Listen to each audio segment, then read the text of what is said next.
হাই hello' নমস্কাৰ and welcome back to my YouTube channel and Facebook page. সকলোকে স্বাগতম জনাইছোঁ মোৰ এটি অন্য ভিডিঅ'লৈ। আশা কৰোঁ আপোনালোক সকলো ভালে আছে। নতুন বছৰৰ প্ৰথমটো ভিডিঅ' দিবলৈ গৈ আছোঁ আপোনালোকৰ ওচৰলৈ, তাকো সেইটো হৈছে গাহৰি মাংসৰ ভিডিঅ'। আশা কৰোঁ আপোনালোকে ভিডিঅ'টো সম্পূৰ্ণকৈ চাই যাব। ধন্যবাদ। নতুন বছৰৰ আৰম্ভণিৰ পৰা গাহৰি মাংস খোৱাই নাই, মাজতে ভাবিলোঁ বহুত গাহৰি খোৱা হ'লোঁ, তো প্ৰায় মোটামুটি একমাহ ডেৰমাহমান গাহৰি খোৱাই নাই। আজি বতৰটো অকণমান ঠাণ্ডা, ভূপেনে ক'লে যে ব'ল অকণ আজি গাহৰি মাংসকে বনাই দুয়োটাই খাওঁ। মই ভাবিছোঁ বনাওঁ যেতিয়া এটা ভিডিঅ' বনাওঁ আপোনালোকৰ ওচৰলৈ ধুনীয়াকৈ, কেনেকৈ বনাওঁ আপোনালোকে চাই যাওক। ধুনীয়াকৈ মই পিঁয়াজ কাটি আছোঁ, আলু, বিলাহী, এইটো হৈছে আমাৰ মেইন আৰ্টিষ্ট, আৰু এইখিনি হৈছে মছলা। ইহঁতকেইটা হৈছে ৰজাঘৰীয়া, ইহঁতে বজাৰটো কৰি আনি দিব, বাকী এইবিলাক কাটা কুটা চব মই কৰিব লাগে, আৰু ৰান্ধনি মই একো নাই হ'ব। অৱশ্যে মই নিজে কৰি ভাল পাওঁ বাৰু, নিজৰ হিচাপত কৰিব পাৰি বস্তুবিলাক, নিজৰ হিচাপত কাটিব পাৰি ধুনীয়াকৈ। মোক মায়ে শিকাই দিছেতো বস্তুবিলাক কেনেকৈ কাটিব লাগে, মই সেইটো হিচাপতে কাটোঁ, তো ভাল।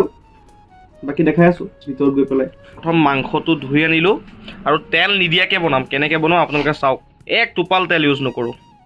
প্ৰথম কেৰাহীটো ধুনীয়াকৈ বহাই লৈছোঁ, জুই লগাই দিছোঁ, অকণমান গৰম হ'বলৈ দিওঁ, তাৰপিছত আপোনালোকক দেখাই যাম কেনেকৈ বনাওঁ গাহৰি মাংসটো। গৰম হৈ গ'ল, এয়া চাওক।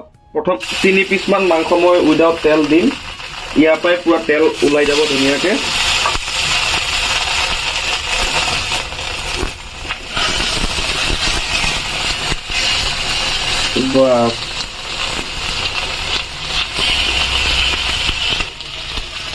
এতিয়া চাব, ইয়াৰ পৰা ধুনীয়াকৈ পূৰা তেল ওলাব।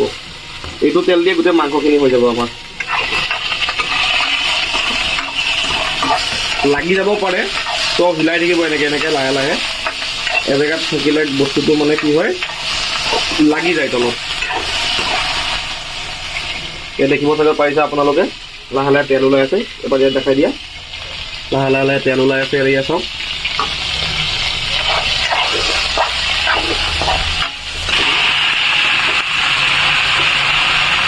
তেলখিনি ওলোৱাৰ পিছত গোটেইখিনি মাংস দি দিলোঁ।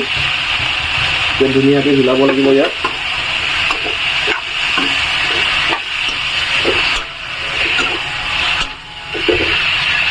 অকণমান সময় হিলাই থাকিব যেতিয়ালৈকে তেলটো নোলায়, নহ'লে মাংসটো ধৰি যায় তলত। অলপ ধৰি গ'লে অকণ হিলাবলৈ অসুবিধা হয়।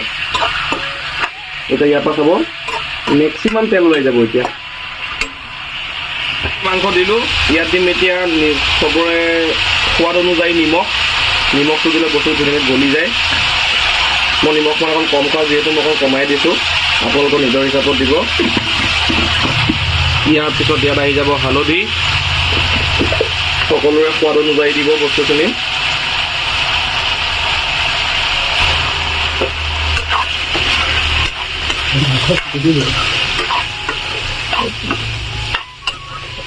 দি দিম ধুনীয়াকৈ মই কাটি থোৱা পিঁয়াজখিনি।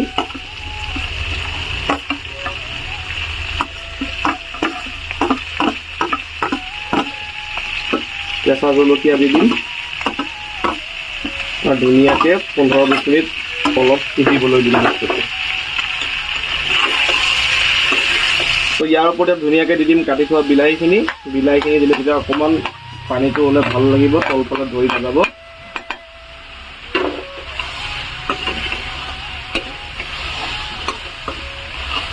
হোৱাৰ পিছত এতিয়া মই দিম আদা নহৰুৰ পেষ্ট। মছলা জাতীয় বস্তু একো দিয়াই নাছিলোঁ, আৰম্ভ কৰিছোঁ লাহে লাহে দিয়াটো। এয়া দি কোনোবাই যদি ঘৰত গোটা কাটি পেলাই দিব পাৰে তেন্তেও ভাল আছে। আমি এনেকৈ পেকেট দিছোঁ আমাৰ সুবিধাৰ অৰ্থে। ধুনীয়াকৈ অলপ হিলাই দিম বস্তুখিনি আকৌ। ধুনীয়াকৈ অলপ অলপ পানী ওলাই গৈছে। এতিয়া ইয়াত আমি ধুনীয়াকৈ মছলা দিম। এইটো দি দিলোঁ জলকীয়া গুড়া পাউডাৰ, সকলোৱে নিজৰ হিচাপ অনুযায়ী দিব, মই মোৰ নিজৰ হিচাপ অনুযায়ী দিছোঁ। তাৰপিছত ইয়াত দি দিম মই জিৰা পাউডাৰ। মই মছলাখিনি গোটেইখিনি একেলগে দিওঁ। জিৰা দি দিলোঁ ইয়াত। তাৰপিছত দি দিম এটা আমাৰ চিক্ৰেট মছলা, কি মছলা হয় আৰু কিবা এটা, চিকেন মছলা দেই, চিক্ৰেট নহয় বাৰু। তাৰপিছত দি দিম অকণমান ধনিয়া পাউডাৰ, আৰু গৰম মছলাটো একেবাৰে শেষত দিম। তো দি পেলাই ধুনীয়াকৈ এতিয়া মাংসখিনি মই হিলাম, মিনিটৰ কাৰণে ৰাখিম। তাৰপিছত অকণমান লাহেকৈ পানী দিম। আমাৰ মাংস ৰেডি হৈ গ'ল ধুনীয়াকৈ। এতিয়া ভাতটো বহাম, ধুনীয়াকৈ ভাতটো খাম, দেখাম। আমাৰ পুৰা মাংস ৰেডি, একদম ধোৱা ওলাই আছে এই আমাৰ বিজয় কৃষ্ণ শৰ্মা খাবা প্ৰথম খাই লওঁ তাৰপিছত ফিডবেক কি কোৱা বিজয় প্ৰথম কালাৰটো ভালে হৈছে বাৰু ইমান বেয়া হোৱা নাই বাৰু তথাপি ক'ব নাই ন ক'ব নোৱাৰি আছে মাংসৰ কালাৰ ছোৱালী চেহেৰা আচ্ছা কি জাগা চেঞ্জ গৰম ভাত আহি গৈছে গৰম ভাত এই আছে গৰম ভাত আৰু মাংস খাবা আৰু ন গাহৰি পূৰা ৰেডি এইফালে ভাত ৰেডি বঢ়িয়া আছে কাম পূৰা এতিয়া এইয়া চাওক বিজয় কৃষ্ণ শৰ্মা ভূপেন ডেকা আমাৰ হেব্ৰ আৰু মই পূৰা গাহৰি মাংস ভাত অত্যাধিক ধুনীয়া বিজয় কিবা ক'বা ধুনীয়া হৈছে মানে এনেকুৱা আপোনাৰ 5 ষ্টাৰ খাব গ'লে আপোনাৰ পাৰ প্লেট 1500 মান পৰিব তেল নাই কিন্তু বিনা তেল বিনা তেল নাই এক পল তেল নাই এইখিনি কালাৰ চাওক মাংসৰ কালাৰ চাওক মাংস চাওক কালাৰ চাওক বিনা তেলত এনেকুৱা যদি কালাৰৰ মাংস বনে কি ধুনীয়া এথনিক খানা হয়